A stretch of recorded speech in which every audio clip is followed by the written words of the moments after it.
Hey everyone, this is Prince Brightstar. I've had a lot of things on my mind regarding the channel recently, and I wanted to try having an open dialogue with you all to see how we want things to proceed in the future. The last time I did a channel update like this was back in January, and boy have my expectations been wrong. To back up for a moment, I left everyone with a choice. Hold off on the story of Phantasy Star Online 2 until more of the translation for Episode 3 was completed, or proceed despite the lack of a translation. Well, a translation has indeed come out by the same team, however they have completely bypassed the Episode 3 Matterboard and are focusing their episode on Episode 4 instead. I've done what I can to express my interest in getting the Episode 3 content done, but we're nearly a year later and nothing is different.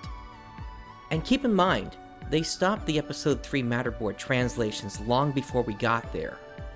In addition, many chapters have come and gone in Episode 4, and they've released 2 chapters worth of translations from what I understand. Now don't get me wrong, the efforts this team is putting in is immensely appreciated. They do this for free, and real lives do get in the way. However, I'm quickly starting to run out of things to do in-game without repeating previously run missions. Meanwhile, I've discovered another user here on YouTube that is creating out-of-game translations as subtitles on their videos, and they're all caught up as far as I can tell to even the most recent content that released. Although, just to clarify, they're also focused on Episode 4 and don't have Episode 3 done yet. I've also been informed, despite the fact that Episode 4 takes place after Episode 3, you don't necessarily need to have finished Episode 3 to be able to enjoy Episode 4. It's kind of obvious that we do clash with the Profound Darkness at the end of it, given the emergency quest, and if that is the end of the episode, it would make sense. Personally, I'm getting tired of waiting on Episode 3, and this wouldn't be the first time in the series this has happened either. For those that remember in Phantasy Star Online, the events of Episode 4 took place before Episode 3. If we have to jump around here at this point, so be it. Here's where I need you to come in. I wish to reevaluate the decision we made all those months ago, given we have seen no solution in the story translation situation for Episode 3. On your screen in a moment is going to be a card that even mobile users should be able to click on, and I want your response on this. Also, please don't click off the video when done, as I have more to discuss today. So regarding Phantasy Star Online 2 specifically, how should we handle this game going forward? We've got multiple options. The first, should we proceed into Episode 4 using the translation that's available in-game, and use that going forward stopping at the end of Chapter 2? The second option, do we take the first option and in addition to that switch over to this other translation that, while it may not be as accurate, we should still be able to get the gist of what we need to know? Or do we take the last option, and I hope I've expressed well enough that I don't want this at this point, do we continue to wait for Episode 3 to be translated first? Just give a click to the card that's showing on your screen, or leave a comment below on what you want me to do. Now I have another topic I want to bring up. As some of you may know, despite my effort with the Phantasy Star series along with other series over time, the channel hasn't seen much growth.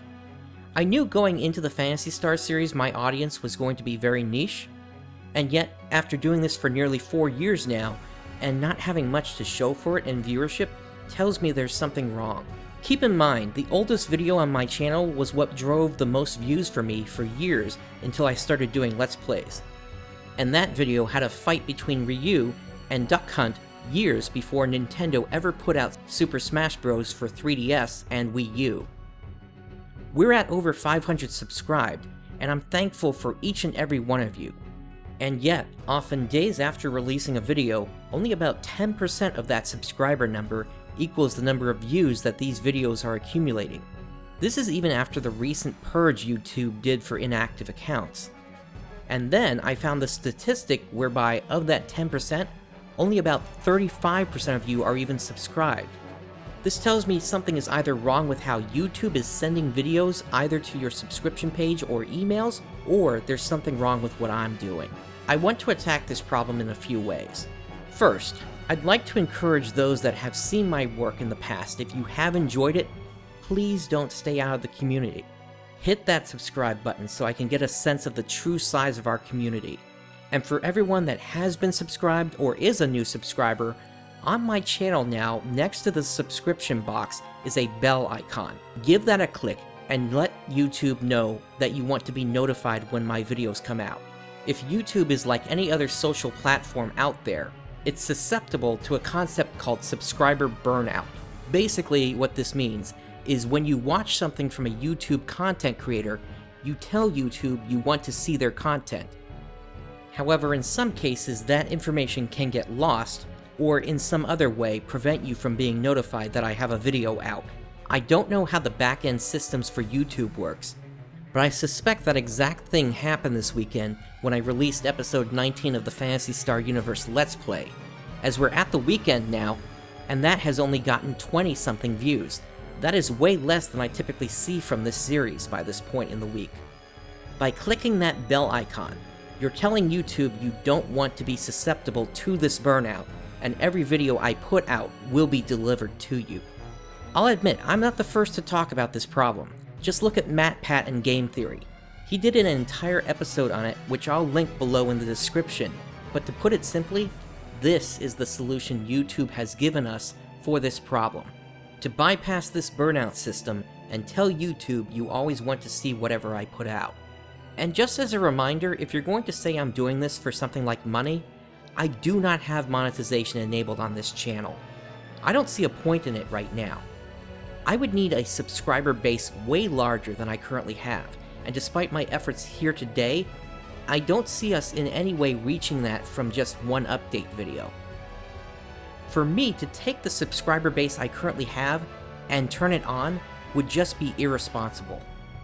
I have a well-paying job that I support myself with, and put simply, it would hurt my relationship with you. The only reason I might enable it would be if I wanted to schedule my videos to come out at a specific time of the day, which is sadly locked behind the monetization feature.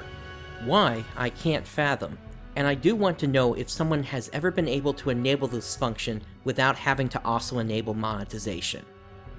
Now, the second way I want to attack the viewership problem is to address if there's something wrong with what I'm doing.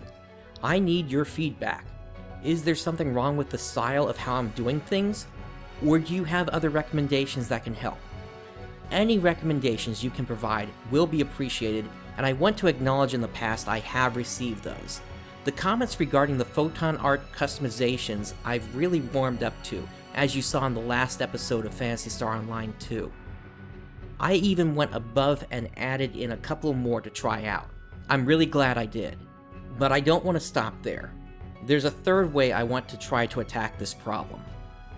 I want to be as open as I can on this. I'm thinking of starting up yet another long-term series outside the plans I already have. We have the end of Phantasy Star Universe that will be coming in the future when we reach the end of Chapter 12, which will lead into yet another Phantasy Star game being played. I haven't decided which one yet, but I'll let you know when I do. I certainly haven't forgotten my promise regarding the retrospective. However, I do also want to expand the channel beyond that. I went through Undertale earlier this year, and I did gain some subscribers from it, and we have Cosmic Star Heroine coming up as well. But here's what I want to do. I want to do a series that won't be bound by the same kind of self-imposed rules I typically force upon myself in the Phantasy Star series.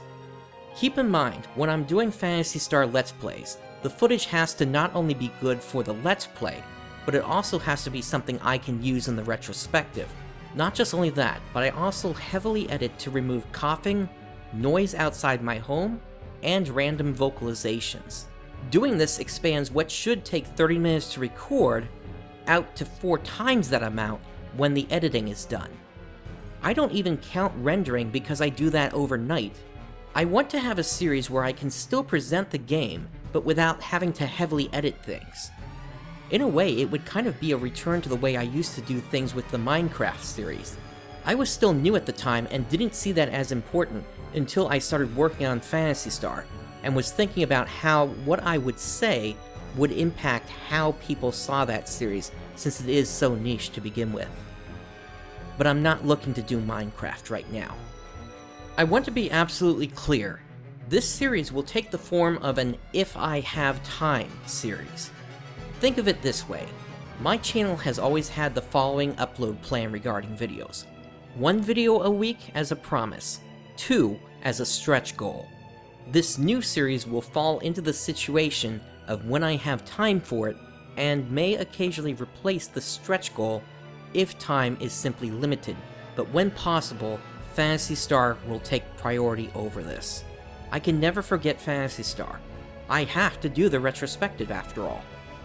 And yet I also do want to do what I can to try to expand the audience of the channel. I want to play a game you've seen on here before, but it was only a small piece of it. Truth be told, ever since I went through Final Fantasy XIV so I could get the footage of the Odin fight to compare against for when he crossed into Phantasy Star Online 2, I keep finding myself going back to that game. I used to play World of Warcraft a long time ago between the Wrath and Cataclysm expansions, but ever since then, the magic of that game has left me. The same feeling I had back then has returned to me in Final Fantasy XIV. And so I'd like to know if you would be interested in me doing a more open style of Let's Play of Final Fantasy XIV, starting from the very beginning with a new character, and playing through the story up until the end of the current content, which would then lead me to covering the Stormblood expansion when it's released next year. Again, my goal in this is to bring more viewers to the channel. Please vote now either with the card that just popped up or in the comments below. Now let me also say, based on having fewer restrictions, though I would need to do some testing with this to see if my connection could make this work, I would also want to attempt to do this as a live stream series. Worst case, if I'm not happy with the final quality that comes out of this, I'll do what I did when I tried to stream the Phantasy Star Let's Grind earlier this year, where I do the live stream, but then upload a high quality version after the fact. Okay, one last thing we need to discuss, and this is an unfortunate one. Despite the hype this game had, almost immediately after release, Mighty No. 9 had an extremely negative reaction from the community. This was especially concerning to me because I was a beta backer. You saw me play through both beta versions of the game, and the response then seemed to be okay. But after what went down, even I was kind of left wondering if perhaps there was some legitimacy to Capcom's canceling of Mega Man Legends 3 based on what we saw. Regardless, the point is this: I will not be completing this Let's Play. There's no point in me doing it if the reaction at large is as negative as it has been. Nothing I say will change people's minds. It's a dead topic at this point. So, thank you for your time and your contributions to the questions I've asked today. You all give me the strength to go on at YouTube, and I have no plans of stopping anytime soon. This is Prince Brightstar signing off. I'll catch you next time.